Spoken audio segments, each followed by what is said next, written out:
But let's start with some Bravo stuff. So, for everyone who doesn't know, you were on tour group. Listen, we represent every Bravo show here behind the Velvet Rope. Oh my God. And the shittiest show Bravo ever made. Would you say the shittiest or the silliest? Shittiest. Well, I mean, it lasted a whole season. I mean, they spent so much money on it. I think they didn't have any other choice. Was it a lot of money, I guess, to just like all the travel? Like they paid for all the travel and everything? Yeah, actually, I'm really good friends with Amy Chacon. She was one of the head producers. She actually produced, she's an Emmy Award winner for like Amazing Race and stuff. And she produced that show because of the travel aspect. She said it was the most expensive show Bravo's ever made. Wow. Yeah. I guess because they had to fly all of you around everywhere. Yeah, they did. I mean, they flew everyone coach. I upgraded my seats most of the time. Just like on your own. Yeah, I had to. You just didn't want to fly in the back with everyone else. Yeah, I mean, yeah. Well, there you go. I don't even know how the ratings were, but that's one way not terrible. I mean, listen, they've tried. I mean, I wonder if it's still the most expensive show with all the salaries. Like some of these housewife salaries have really gone up there, but it might have been like production wise expensive. Wow. I'm still really good friends with one castmate, Jay Ward. We're like so tight.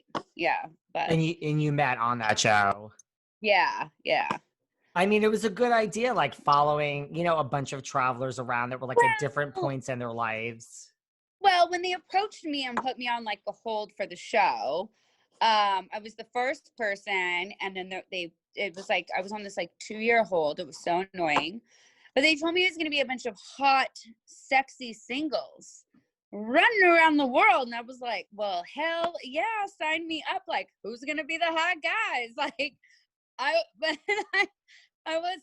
like late, because my luggage got lost and I was not leaving New York without my luggage. And I show up and I was like, sexy? Not so much. Because that show, like if they did like a Love Island or like Bachelor Nation type show traveling, I think that would be great. I think that's what they were trying to do, but then they kept like moving production, and I think they lost a lot of their original cast members, and I don't know, I just think they went totally sideways.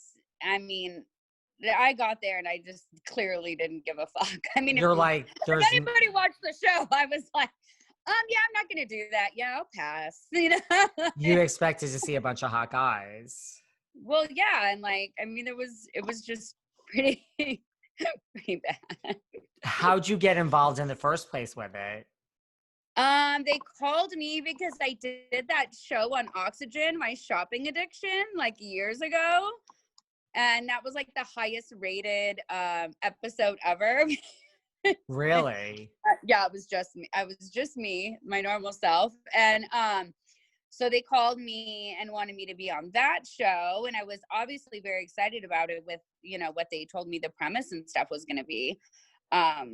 Did it turn out that way? No. Did I get a free trip around the world? Great.